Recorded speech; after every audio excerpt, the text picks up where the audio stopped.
आता पाहणार आहोत गावाकडच्या काही महत्त्वाच्या 50 बातम्या वेगवान स्वरूपात. सुरुवात करूयात. उत्तर भारतात कडाक्याची थंडी वाढताना दिसते. त्याचा परिणाम म्हणून राज्यातही दिवसा गार वारे वाहत असून काही ठिकाणी ढगाळ वातावरण पाहायला मिळते. उत्तर महाराष्ट्र, उत्तर विदर्भात किमान पारा खाली जाण्याचा अंदाज आहे.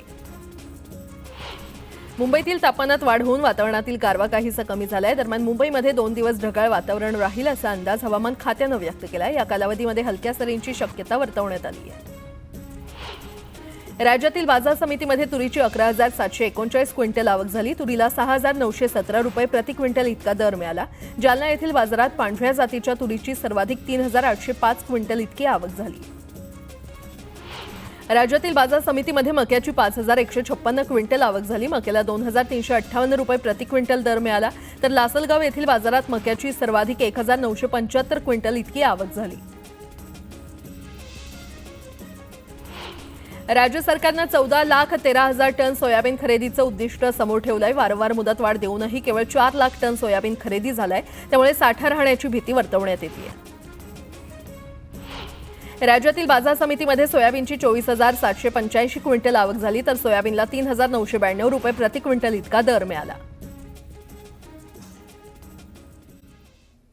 पुढच्या बातम्या पाहूयात. यंदाच्या शैक्षणिक वर्षामध्ये आरटी म्हणजेच शिक्षण हक्क कायद्यानुसार अर्ज भरण्यास सुरुवात झालेली आहे. आर्थिकदृष्ट्या मागास असलेल्या पालकांना त्यांच्या मुलांसाठी आरटीच्या माध्यमातून शाळेत प्रवेश मिळणार आहे. 27 जानेवारी 2025 या कालावधीपर्यंत अर्ज भरता येणार आहे.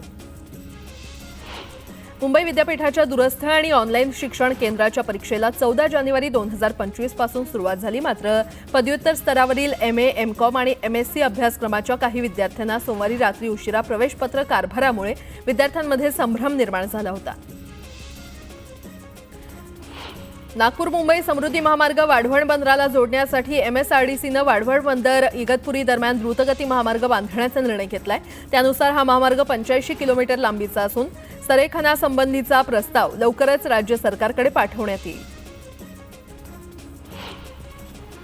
BROमध्ये नोकरी करण्याची इच्छा असणाऱ्या उमेदवारांसाठी एक नवीन भरती आहे. 10वी पास असणारे विद्यार्थी कुक, वेटर आणि मिस्त्री या पदांसाठी अर्ज करू शकतात.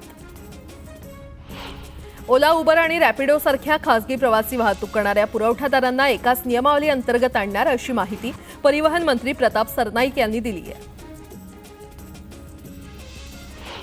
पुणे शहरातील पायाभूत सुविधा वाढवण्याची कामं मोठ्या प्रमाणात सुरू आहेत. रिंग रोड, मेट्रोची कामं वेगानं सुरू आहेत आणि यामुळे पुणे शहरात वाहतुकीत बदल करण्यात आलेत. या संदर्भातील आदेश शहर वाहतूक शाखेचे उपआयुक्तांनी काढलेत. पुणे शहर सकाळी स्वच्छ असावं यासाठी महापालिका प्रशासनानं रस्त्यावरील कचरा रात्रीच उचलण्यासाठी नियोजन सुरू केलंय. रात्रपाळीमध्ये काम करणारे कर्मचारी, वाहनं याचं नियोजन सुरू केलं असून पुढील 8 दिवसात याची अंमलबजावणी होणार आहे. पालिकेनं मुंबईत गार्बेज फ्री आवर ही मोहीम हाती घेतली आहे. सकाळी 11 ते दुपारी 1 या कालावधीमध्ये ही सामूहिक स्वच्छता मोहीम राबवण्यात येणार आहे. महाराष्ट्र राज्य रस्ते विकास महामंडळानं पुण्यातील वाहतूक कोंडी दूर करण्यासाठी पुणे वर्तुळाकार रस्ता प्रकल्प हाती घेतला आणि या प्रकल्पाचं काम 12 टप्प्यात होणार असून 3 टप्प्यातील कामासाठीच्या आर्थिक निविदा सोमवारी खुल्या करण्यात आल्या. कल्याण डोंबिवली पालिकेच्या मालमत्ता विभागाच्या परवानग्या न घेता रेल्वे स्थानक परिसरात विविध प्रकारचे जाहिरात फलक लावून शहर विद्रूप करणाऱ्या आस्थापनांवर कारवाईचा गुन्हा दाखल करण्यात येणार आहे. 5,000 फलकांवर कारवाई करण्यात आली आहे. कुर्ला येथे झालेल्या बस अपघातात 7 जणांचा मृत्यू झाला. या घटनेप्रकरणी सत्र न्यायालयानं बस चालकाला जामीन नाकारलाय. जामीन नाकारतानाच बेस्ट बसचा चालक बेपर्वाईनं आणि निष्काळजीपणानं गाडी चालवत होता आणि गाडीमध्ये काही बिघाड होता हे मानणं कठीण आहे असं निरीक्षण सत्र न्यायालयानं नोंदवलंय. राज्यातील दुर्गम भागात सुरू करण्यात आलेली टेलिमेडिसिन सेवा रुग्णांसाठी आधार ठरते. राज्यात 5 वर्षात या सेवेचा 1,13,000 रुग्णांना फायदा झालेला आहे. कोकण रेल्वेवरील स्थानकं आणि या मार्गाची जबाबदारी लोहमार्ग पोलिसांवर सोपवण्यात आलेली आहे. प्रजासत्ताक दिनी कोकण रेल्वेच्या रत्नागिरी रेल्वे स्थानकावर रत्नागिरी लोहमार्ग पोलीस ठाणे कार्यान्वित होईल आणि त्यामुळे कोकण रेल्वेवरील प्रवाशांच्या सुरक्षेमध्ये भर पडणार आहे. HMPV विषाणू संदर्भात WHOनं मोठी माहिती दिलेली आहे. WHOच्या मते HMPV सामान्य सर्दीस कारणीभूत असलेल्या विषाणूंपैकीच एक आहे. हे लोकांना केवळ सौम्य आजारी बनवतं, मात्र काही प्रकरणांमध्ये ते त्यांना अधिक आजारी देखील करू शकतं. WHOच्या मते HMPV साठी सध्या कोणतंही मंजूर अँटीव्हायरल औषध उपलब्ध नाहीये. उच्च न्यायालयाचे विद्यमान मुख्य न्यायमूर्ती देवेंद्र कुमार उपाध्याय यांची दिल्ली उच्च न्यायालयाच्या मुख्य न्यायमूर्ती म्हणून बदली करण्यात आलेली आहे, तर मुंबई उच्च न्यायालयाच्या मुख्य न्यायमूर्तीपदी तेलंगणा उच्च न्यायालयाचे मुख्य न्यायमूर्ती आलोक आराधे यांची नियुक्ती करण्यात आली आहे. देशातून होणाऱ्या हरित वायू उत्सर्जनामध्ये घट झालेली आहे. 7.93% उत्सर्जन घटल्यानं भारताला दिलासा मिळालाय. गोव्यावरून मुंबईमध्ये येणाऱ्या विमानात बॉम्ब असल्याची चिठ्ठी सापडल्याची घटना घडली आहे. या प्रकरणी अज्ञाताविरोधात गुन्हा दाखल करण्यात आलाय. पंतप्रधान नरेंद्र मोदी आज मुंबई दौऱ्यावर येणार आहेत आणि यावेळी ते मुंबईतील नौदल डॉकयार्डमध्ये युद्धनौकांचं राष्ट्रसमर्पण करणार आहेत. त्यानंतर नवी मुंबईतील खारघर इथल्या इस्कॉन मंदिराचं देखील ते उद्घाटन करणार आहेत. पंतप्रधान नरेंद्र मोदी आज मुंबई दौऱ्यावेळी महायुतीच्या आमदारांसोबत चर्चा करणार आहेत. महायुतीच्या आमदारांना मोदी काय कानमंत्र देणार याकडे अवघ्या राज्याचं लक्ष लागलंय. राज्यात होणाऱ्या स्थानिक स्वराज्य संस्थांच्या निवडणुकीच्या पार्श्वभूमीवर मोदींचा हा दौरा महत्त्वाचा मानला जातोय. खंडणीच्या गुन्ह्यामध्ये न्यायालयीन कोठडी मिळाल्यानंतर वाल्मिक कराडला आता संतोष देशमुख हत्या प्रकरणात एसआयटीनं ताब्यात घेतलेला आहे आणि या प्रकरणी एसआयटीकडून कराडला आज कोर्टात हजर करण्यात येणार आहे. कराडला आता हत्येच्या प्रकरणात किती दिवसांची कोठडी मिळते हे पाहावं लागणार आहे.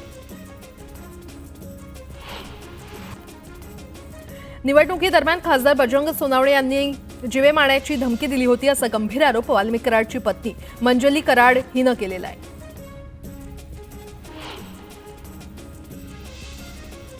अल्पसंख्याक असलेल्या वंजारी समाजाच्या दोन्ही मंत्र्यांना संपवण्यासाठी वाल्मिक कराड यांना बळीचा बकरा केला जात असल्याचा आरोप कराडच्या पत्नी मंजली कराड यांनी केलाय.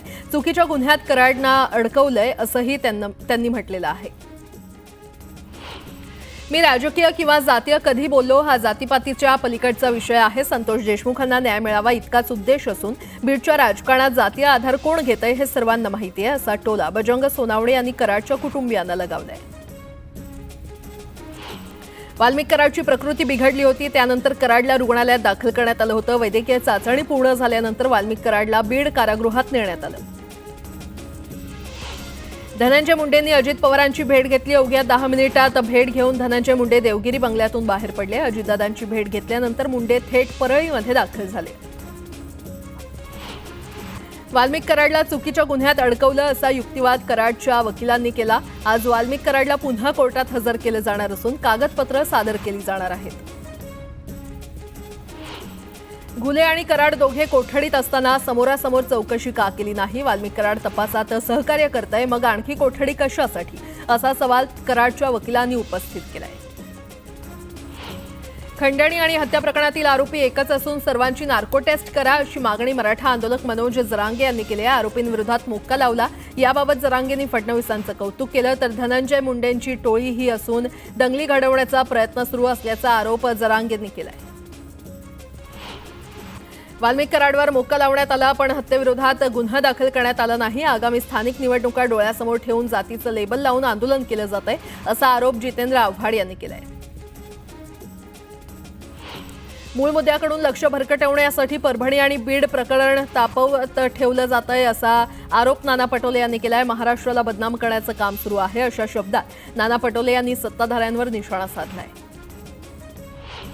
संतोष देशमुख हत्या प्रकरणात एकालाही सोडणार नाही मुख्यमंत्री देवेंद्र फडणवीस असं म्हणाले होते. त्याप्रमाणे एसआयटीनं त्यांचं काम दाखवलं. कुणी मागणी केली म्हणून मोक्का लागत नाही. पोलीस यंत्रणा आणि एसआयटी आपलं काम करतंय असं धस म्हटलेत. भारतात बेकायदा वास्तव्य करणाऱ्या 3 बांगलादेशी महिलांना उल्हासनगर गुन्हे शाखेच्या पथकानं अटक केली आहे. भारतात राहण्याची कोणतीही अधिकृत कागदपत्र त्यांच्याकडे आढळून न आल्यानं ही अटक करण्यात आली आहे. उल्हासनगरमध्ये अज्ञात चोरट्यानं दुकानाचं शटर तोडून चोरी केली. चोरीची संपूर्ण घटना सीसीटीव्हीत कैद झाली आहे. चोरीच्या घटनांमध्ये वाढ झाली असून पोलिसांची गस्त वाढवण्याची मागणी दुकान मालकांनी केली आहे. सेना संचलन परेडच्या पार्श्वभूमीवर पुण्यातील काही रस्ते आज बंद राहणार आहेत. या परेड निमित्त संरक्षण मंत्री राजनाथ सिंह उपस्थित राहणार आहेत. तर या विशेष कार्यक्रमासाठी काही रस्त्यांवरील वाहतूक काही वेळासाठी बंद असेल. शिवसेनेनं आगामी स्थानिक स्वराज्य संस्थांच्या निवडणुकीसाठी तयारी सुरू केलेली आहे. त्यानुसार जिल्हा प्रमुखपदी 2 महिन्यांपूर्वीच ठाकरे गटातून पक्षात आलेले विष्णू भंगाळे यांची नियुक्ती करण्यात आली आहे. विभागीय क्रीडा संकुलाच्या 21.59 कोटी घोटाळ्यातील पोलीस कोठडीत असलेल्या हर्षकुमार क्षीरसागरसह 11 आरोपींची हर्सूल कारागृहात रवानगी झाली आहे. 21 डिसेंबर रोजी संकुलातील घोटाळ्याप्रकरणी जवाहरनगर पोलीस ठाण्यात गुन्हा दाखल झाला होता. पोलीस अधीक्षकांच्या आश्वासनानंतर आंदोलन स्थगित करण्यात आलं. आज पुन्हा आंदोलनाची दिशा ठरवण्यासाठी कराड कुटुंबीय आणि समर्थकांची बैठक होणार आहे. विशेष म्हणजे आज मंत्री धनंजय मुंडे हे परळीमध्ये दाखल झाले. बुलढाण्याच्या खामगाव शहरात असंख्य अनधिकृत बॅनर लावण्यात आलेले होते. नगरपालिकेची कुठलीही परवानगी न घेता शहरभर बॅनरबाजी करण्यात आल्यानं अशा बॅनरबाजीवर कारवाई केली असून सर्वच बॅनर नगरपालिकेनं जप्त केले. दापोलीतील पाडले गावातील समुद्र सपाटीवर रोडचं काम करणारा रोड रोलर उतारावरील रस्त्यावरून कोसळून थेट समुद्रात शिरला. सुदैवानं यावेळी कुठलीही जीवितहानी झाली नाही.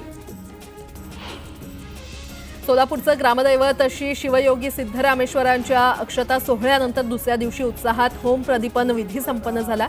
सिद्धरामेश्वर महाराजांचा जयघोष करत होम मैदानावर मानकरी आणि सेवेकरींनी गर्दी केली होती. पांढऱ्या वेशातील बाराबंदी परिधान केलेल्या भाविकांच्या उपस्थितीमध्ये होम विधी संपन्न झाला. मावळ तालुक्यातील रिंग रोड बाधित शेतकऱ्यांच्या तक्रारी सोडवण्यासाठी मावळ मुळशी प्रांत सुरेंद्र नवले आणि शेतकऱ्यांच्या उपस्थितीमध्ये बैठक पार पडली. यात 74 शेतकऱ्यांनी त्यांच्या तक्रारी दाखल केल्या. मुळशी तालुक्यामध्ये एकाच रात्री 3 दुकानं फोडून चोरट्यांनी हजारो रुपयांची रोकड लंपास केली. या सीसीटीव्हीच्या आधारे पोलिसांकडून चोरट्यांचा शोध सुरू आहे.